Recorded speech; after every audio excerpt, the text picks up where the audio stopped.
That's my summary of Dance With Me, guys. Thank you so much for watching. Dreadfully, terribly, something is amiss. Coming on, guys. Dawkbro back again. Hope you're fantastic today. And yes, we're back with another Fazbear Frights summary.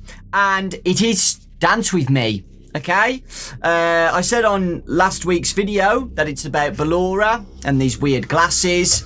And yes, it is. Okay, I can confirm that now, because I've read it, and I will admit it's not the best story out of the whole books, okay? The story so far, it's probably the worst one. I'd give it about a 6 out of 10, 5 out of 10. But I also enjoyed it at the same time. There's some good parts in this that I like to do with Ballora's character. But yeah, the story's very short. I don't mind a short story as long as it's like packed with action. Usually the shorter stories in the books, you know, have a lot of action in them, like Room for One More. And I don't mind that.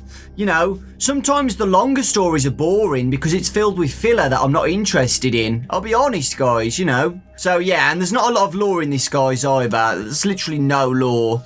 So if you're looking for lore, I'm sorry, but there's none. And yeah, the ending as well. I liked the ending. It was different, and I liked that.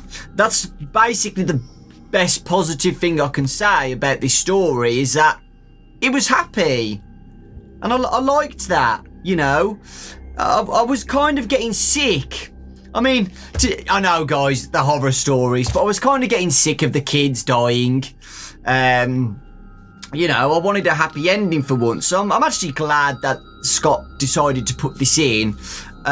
You know, even though it's not the best story, I'm glad it was there because, you know, it showed that, you know, in the FNAF universe, it's not all about freaking animatronics or agony going around killing kids, you know.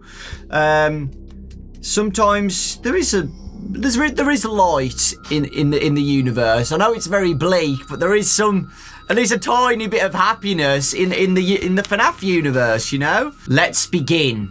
Dance with me. Here we go. Casey is a girl, and she has 2 friends called Jack and AJ.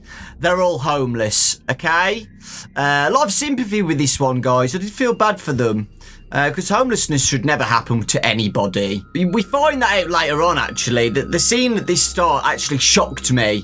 So, picture this. It's at night time, and Casey's lying down looking at the stars, and she's thinking about her childhood and the nursery rhyme, Twinkle, twinkle, little star. She's looking up and just picturing her life, you know. And they're actually outside Circus Baby's Pizza World, okay? And there's a mom outside the pizzeria with her 2 kids. And basically, they steal the mom's purse. And that's what shocked me. I was like, oh my God, Kelsey's a thief? Kelsey's a bad person, confirmed. So yeah, they stole the mom's purse outside the pizzeria and they ran away. Casey, Jack and AJ are all homeless, like I said, and they live in an abandoned warehouse, okay, with a fire pit. You know, that's where they live. And they basically go around stealing and getting the money so they can live, buy food, buy new clothes, etc. I know stealing's wrong, guys, but I do feel sorry for them. Kelsey does feel guilty for stealing, you know. She only does it because she's desperate. And interestingly, guys, in the mom's purse is a goodie bag. You know, a goodie bag when you go to a pizzeria or you go to a party, you get a bag and it's got like toys in and candy and chocolate, etc. Inside the goodie bag were some glasses, okay? And these were cardboard, okay? Not freaking plastic sunglasses or metal or something like that. They were made out of cardboard with plastic lenses. Okay, so very cheap and flimsy. And in the middle of the night, guys, she was going through the goodie bag, getting the candy out, and she decides to put the glasses on.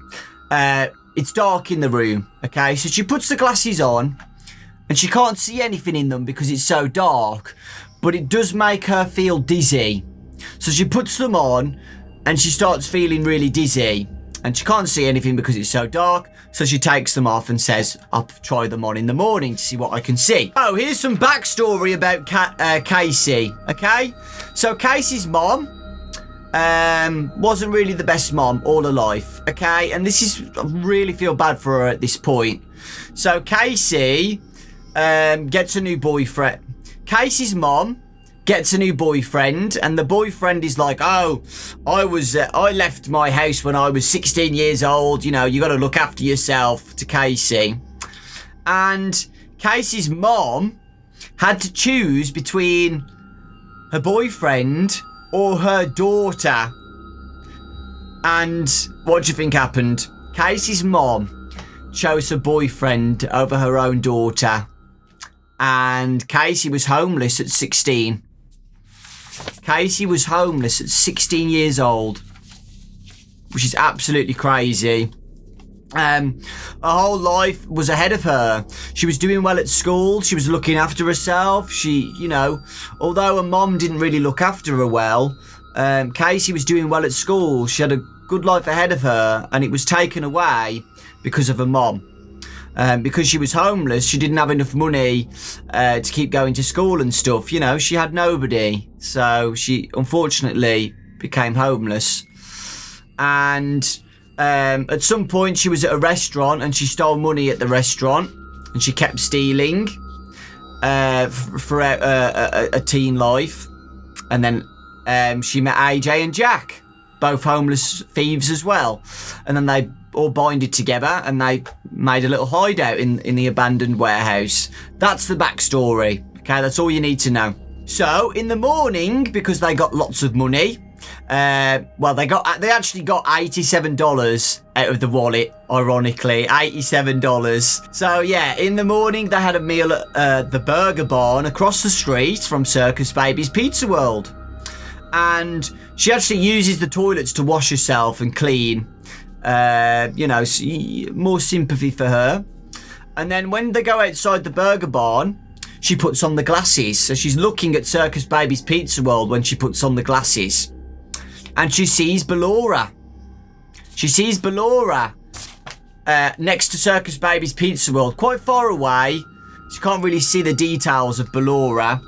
But Ballora is spinning around. You know, the Ballora pose where she's spinning around. That's what Ballora's doing on the other side of the road next to Circus Baby's Pizza World. And yeah, if you put on the glasses, you'll see Ballora dance for you. That's what it says on the glasses, the side. Put on the glasses and Ballora will dance for you. And again, when she puts the glasses on, she becomes dizzy. Okay? So that plays a part through this whole story. Anytime she puts the glasses on, she goes dizzy. So these glasses must tweak the mind or something. It's never explained, unfortunately. Casey describes seeing Ballora like a hologram. Okay? She looked like a hologram. It doesn't say what colour or anything, but I think it must be like normal colours because she describes Ballora's colours later on. So you can see her fully with all the colours. It's not just one colour like a Star Wars hologram. It must be like you can see a bit of static on her or something. I don't know. But the thing is, guys, when Casey was mesmerised by Ballora dancing, just looking at her, a flood of emotions went through Casey. Lots of emotions, you know, anger, guilt, you know, being upset, sadness. And it was interesting. This is an interesting detail because she started to feel it dizzy. Very, very dizzy when she had the glasses on for a long period of time, like she was the one spinning. That's really, really interesting. Again, that's not described why that happens. Look, maybe Casey's mind's connected with Ballora's spinning and it makes her dizzy as well. It's never explained. She wants to show Jack and AJ the glasses. So she says to them, put the glasses on. Look what I can see. I can see Ballora over there spinning. They can't see Ballora. They can't see Ballora. Both of them. Not just one. Both of them can't see Ballora. And I don't know why. Again, it's never explained. It's never explained why they can't see Ballora, but Casey can. This is when Casey starts to get a bit worried. Like, oh, why am I the only one who can see this strange ballerina creature dancing over the road from me? So Casey goes on a walk. And for some reason, she can't get Ballora out of her head. So she keeps thinking about Ballora. Like, oh, why couldn't they see Ballora? I don't know. That's really, really weird. And Casey's like, nah, I don't want to see Ballora again. That was pretty creepy, actually. But was going through the woods at the time. Okay, now this is the interesting part. But I put a page number down. So that means past Lewis wanted me to read. She walked into the more wooded area of the park because she liked the shade and solitude. The fall leaves, red, gold and orange, were drifting down from the branches of the trees, leaves that had already fallen crunched under her feet. It was the strangest thing. She didn't want to see Ballora. She didn't like the way seeing Ballora made her feel. Yet she felt herself reaching for the cardboard glasses, felt herself putting them on. She felt the familiar dizziness, steadied herself against a tree, and stared into the woods in front of her, where sunlight sparkled through the gaps in the branches. There was Ballora, pirouetting among the colourful fall leaves. As she spun, the bright leaves were sucked into her vortex. They flew around her, at first gently, then faster, as though trapped in a whirlwind. For a few seconds, Casey admired the beauty, but then she thought, wait, if Ballora is just a picture, a hologram, then how is she affecting the objects around her? It didn't make sense. Also, wasn't Ballora closer to Casey than she was yesterday? It seemed like she was. The image was clearer, for one thing. Not so fuzzy. She could see the joints in the doll-like figure's arms and legs. Could see the blue eyes and red lips on the white face. The painted face looked clown-like, but unlike most clowns, Ballora wasn't smiling. The empty blue eyes didn't blink, but somehow Casey felt they were staring back at her. Ballora was looking at Casey and didn't like what she saw. So there you go, guys. Looks like Ballora's not happy with Casey.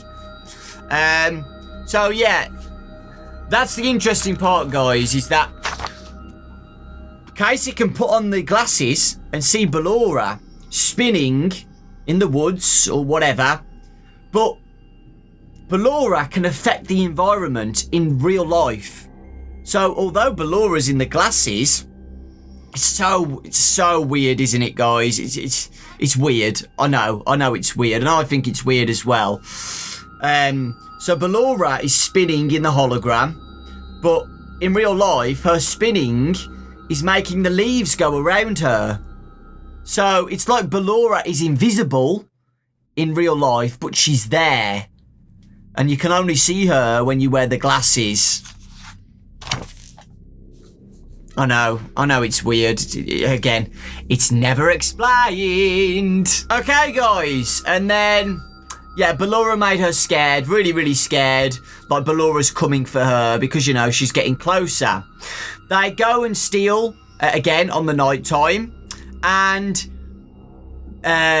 Casey starts to lose her mojo.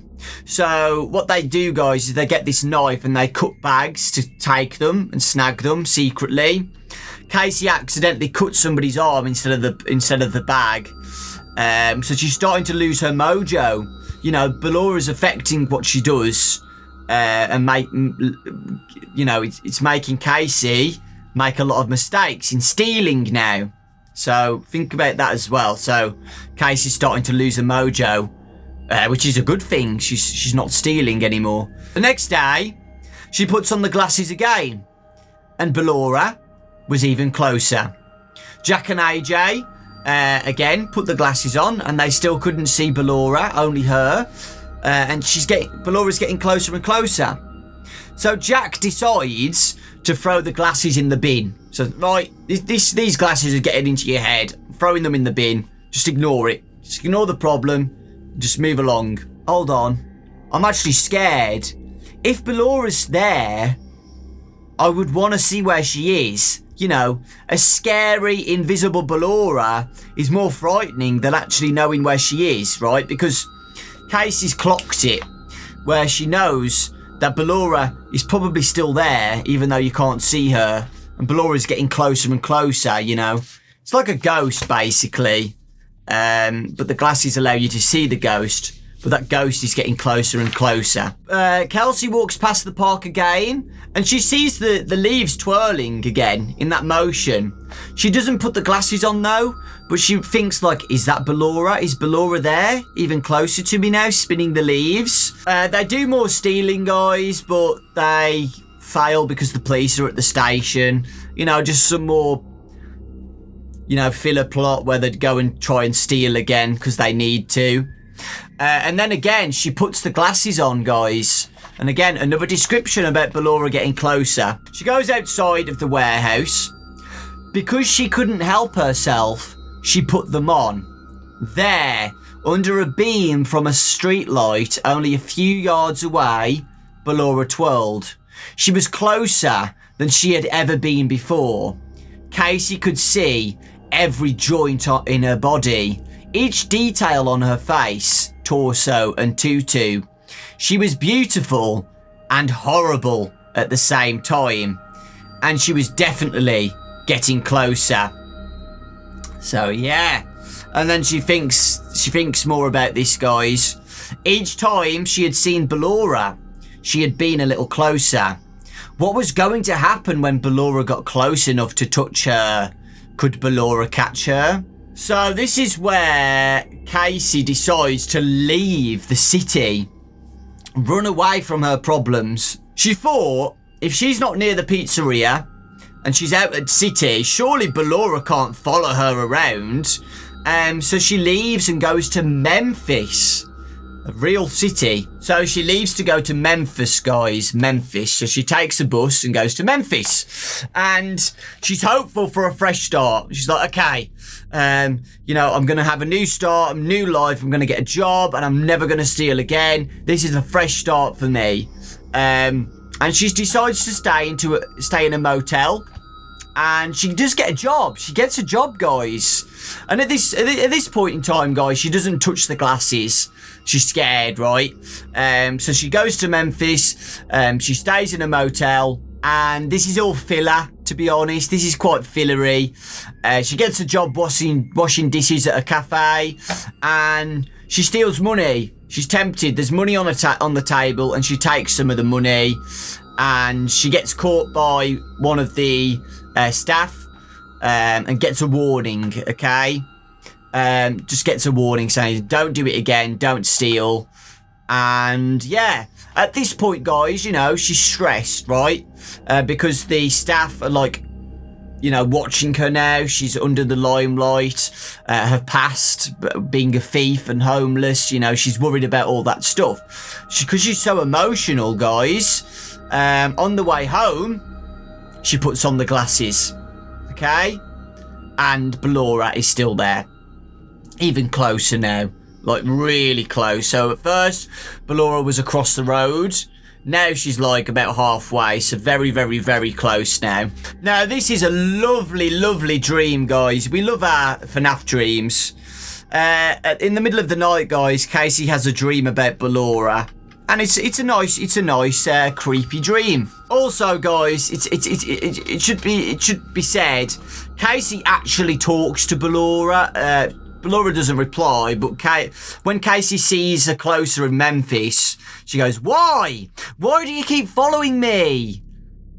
So she is talking to Bellora, but Bellora's not responding or anything. Okay, which I like. I like stuff like that because that's what I would do you know, if a creepy animatronic was chasing me, I'd try and talk to them and not just run away. Just be like, what are you doing? Why are you following me? Have I done something wrong? Do you know what I mean?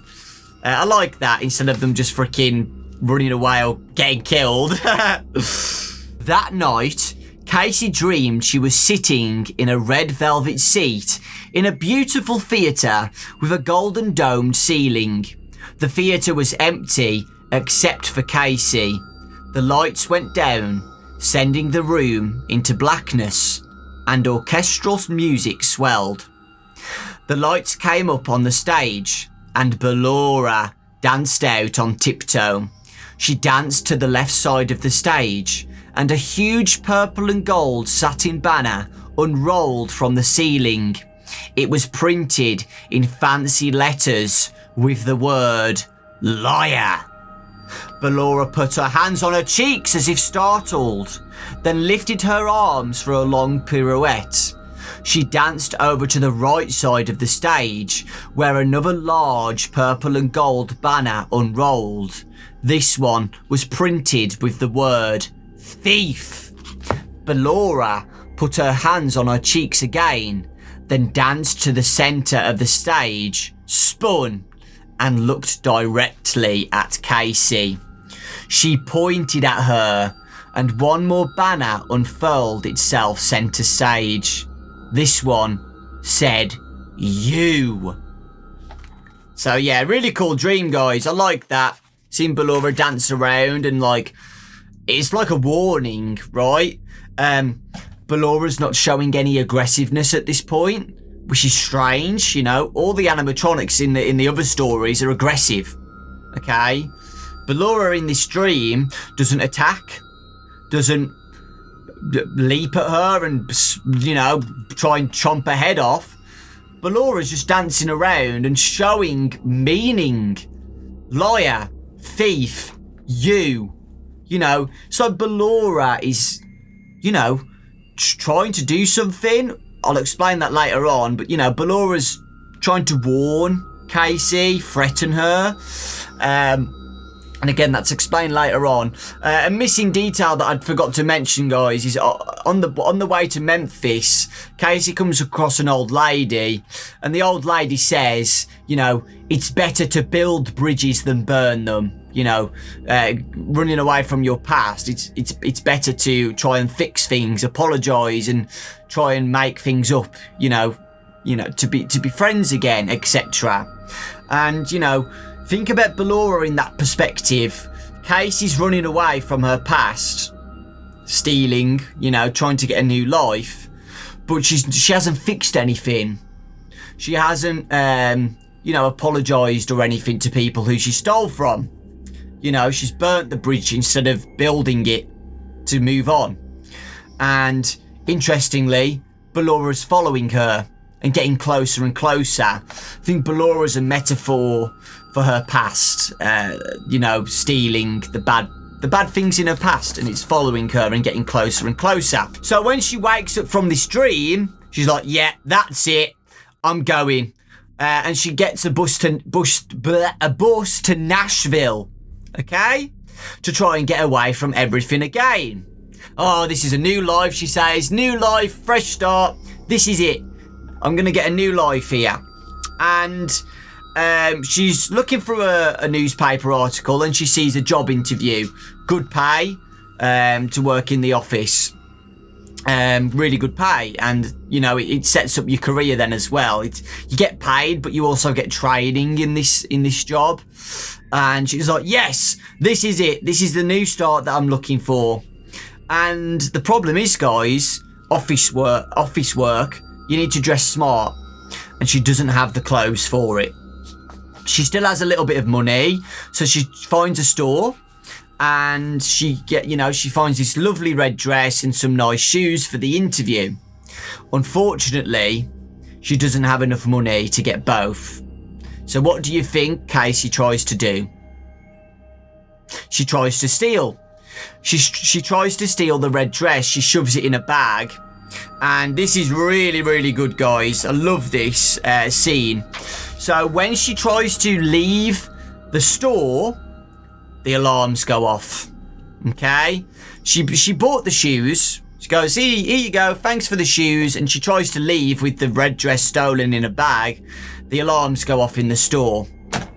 And the thing, what Casey would do in that scenario, normally, is run. Run for her life, you know, that's how she steals. She grabs something and she runs away. Now, what do you think stops her? Ballora. Okay, she doesn't put the glasses on, okay? But there's a gust of wind outside of the store, right next to the door, guys. And Casey knows Ballora's there. Even though she can't see Ballora, there's a, you know, the wind spin. So Ballora is there, outside of the store. And Casey is too scared to run. Okay, because Ballora's blocking the door now. Casey is scared to know what happens if she goes, like, you know, she touches Ballora, because Ballora's been creepy for the past week or whatever. So Casey freezes up. She doesn't leave the store, and she confronts being caught. She confronts it. Okay? She gets caught, and the store owner's like, oh, I think I need to call the police. You know, this is pretty bad. You tried to steal from me. And Casey starts to get upset. She explains the situation. Oh, I don't have enough money for both the dress and the shoes. I need this for the interview. This is my new life. I need to start a fresh life, you know. This is my only chance. And there's a lady in there. You know, this is nice. There's a lady in the store that saves her. There's a lady in the store that says, look, forget about it. The store owner, here you go. Here's the money for the dress and the shoes. You don't have to call the police. Let her take this dress. I've paid for it now. I trust her. She's being honest here. Here you go, Casey. Go and take that interview. So yeah, a very lucky scenario. But yeah, Casey gets away with it. And her life starts to change, guys, which is nice. For once, it's nice. But when she leaves the store, guys, you know, still happy, I know. She puts on the glasses, and Ballora is there, right next to her now, arm's length away, very, very close, twirling around, really close now, okay? So, even though you know, this is the start of a new life, you know. The store owner allowed her to get the dress and stuff. She's going to have that interview. This is going to be good. Ballora's still there. Ballora is still there. Now, guys, this is the iconic moment in the story. And when Ballora's twirling around from arm's length, Casey can feel the air against her face, you know, that Ballora's making. It's very, very strange and really creepy. Why? Casey yelled. Why can I not get rid of you? She shoved the glasses in her pocket and ran.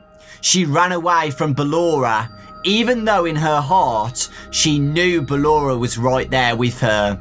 She ran into the Music City Motel and locked the door behind her, panting. The words of the old woman at the bus station came back to her suddenly. Sometimes when you try and run away from your problems, those problems end up following you. Scratch, scratch. Scratch, scratch. The sound was coming from the window. Casey pulled back the curtains and saw nothing. Then she put on the glasses. Ballora was pressed against the window. Her face, pretty at a distance, was terrifying up close, split down the middle, with a gaping red mouth and glowing eyes. Eyes which Casey thought saw right through into her soul. Ballora's long blue painted fingernails scraped against the glass with a horrible metallic screech. Casey backed away from the window. Okay, Ballora, Casey said. Please, just let me go to this job interview first. Then I know what I have to do. Ballora said nothing, just watched with her glowing blue eyes. Casey sat down on the bed and dug around her backpack until she found what she was looking for. the driving license of the woman whose purse she had stolen outside of Circus Baby's Pizza World. Casey knows what's going on here. Casey then realises, yeah, if I go back and give the lady's purse back and apologise and move on, you know, build the bridge instead of burning it, Ballora should go away. She's realised that Ballora is her past. Ballora is her problems, and they're not going away. Okay? And it's interesting, right? Because Ballora, I think that at that point, it was the last chance for Casey to redeem herself. Okay? Ballora stopped spinning at this point, and Ballora was scratching against the window. Okay? So I feel like at that point, if Casey moved on again and kept stealing or whatever and tried to forget about it, I think we don't know what would happen, but I'm pretty sure Ballora would have killed Casey. Maybe. I don't know. We don't know. Although Ballora at this point is still creepy, she doesn't show any sign of, like, full aggression. Okay? Just creepiness. Okay? Just Ballora's, like, creeping at the window now, staring at her. You know, although that's not aggressive, you know, I think that's Ballora's last warning. Like, look, Casey, she doesn't say this, but look, if you don't go back and, you know, try and fix your problems, I'm gonna kill you. And I feel like it only works for Ballora. You can't imagine, like, Funtime Freddy doing something like this. Funtime Freddy would freaking kill her. But, you know, because Ballora's quite calm and, I don't know, just seems like a story that would fit Ballora, right? On the way back home, guys, again, another creepy scene. Casey goes back to, you know, where she lives. It's never said where this Circus Baby's Pizza World is, unfortunately. But yeah, she puts on the glasses on the bus home, and Ballora's there. Okay, Ballora is watching her very close, so, you know, Ballora's still there. Okay? And this is a really nice scene, guys. I love this. It's nice. And, you know, it's a nice change. So Casey goes, because she's got the license, she's got the address of the lady who she stole from. She goes to her house. And Casey owns up to what she's done. I'm really sorry. I'm really sorry for what I've done. Here's your purse. I have some spare money as well. I've got a new job now. I will pay for what I owe you. Okay, anything I've stolen, your credit card, etc., anything I've spent, with time, I promise, I'll give the money back. I'm really sorry. Here's your license. Can you please forgive me? And she is forgiven. She's forgiven. And she gets invited in to the house to have a cup of tea, to just talk and be friends. And that's that's lovely, right? And when she goes into the kitchen, she gives the glasses back to the little girl. Thank you for returning my glasses, Casey, Isabella said, smiling up at her. Casey smiled back. You're welcome. Casey knew she didn't need them anymore. And besides, they had always really belonged to Isabella. Isabella put on the glasses and let out a little gasp of surprise. There she is, Isabella said.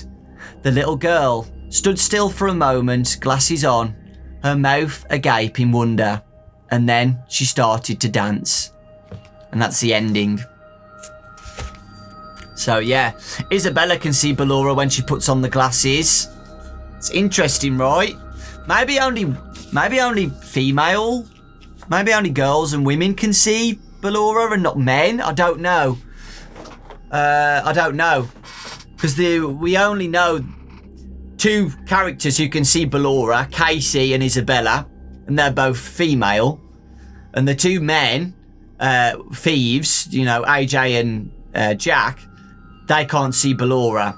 So I don't know whether it's because the glasses are just for females. I don't know. It's never said. It's never explained, unfortunately. But yeah, what a nice ending. Casey had a chance to redeem herself, and she redeemed herself. and a happy ending happened. It was nice to see, because unfortunately, in the other Fazbear Frights stories, the kids get a chance, like they don't get that chance. They want to get that chance. They go, oh, I'm going to be a better person. I'm going to apologise. I'm going to see my family again. Blah, blah, blah, blah, blah. And they get killed. They don't get that chance of redemption. It gets snagged away from them, from the evil animatronics. In this case, though, Ballora gives Casey a chance to redeem herself. In a separate reality, guys, at that point when Ballora's at the window, what would have happened is Ballora would have probably broke through the window and killed her. But in this story, Ballora doesn't. Okay? And Ballora doesn't really show a lot of aggressiveness. Although Ballora's creepy and stares at her and stuff and gives her a dream and points at her saying, you're a thief, you're a liar.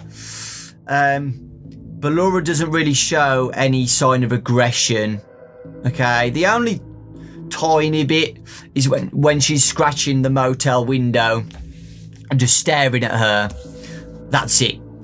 I'd say it's more of like a threat.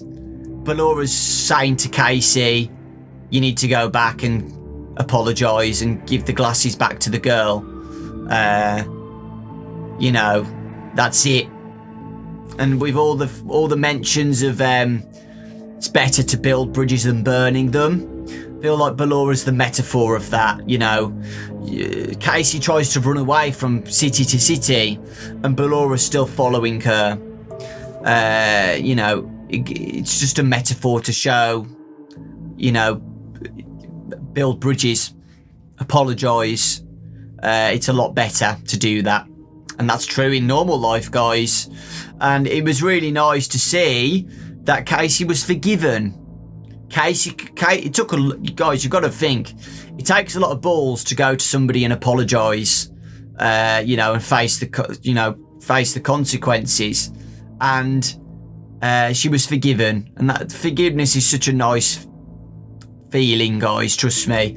I know, same with you guys. You apologise to somebody, you're so scared, and being forgiven is nice. It gives you the relief of, you know, holding that for so long, and I feel like that's what Casey was going under. And you know, Casey had a bad life. She was homeless at 16, and she was only stealing because she had to.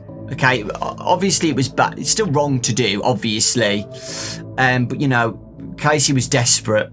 She's homeless. Okay, so yeah, it was nice to see that. It was nice to see a happy ending for once. And again, I feel like this story was necessary for the stories. I really do. Although it wasn't as entertaining, not a lot of action. I don't think it needed it. I feel like this story was placed in Fazbear Frights to show that there is still a little bit of positivity and happiness in the universe.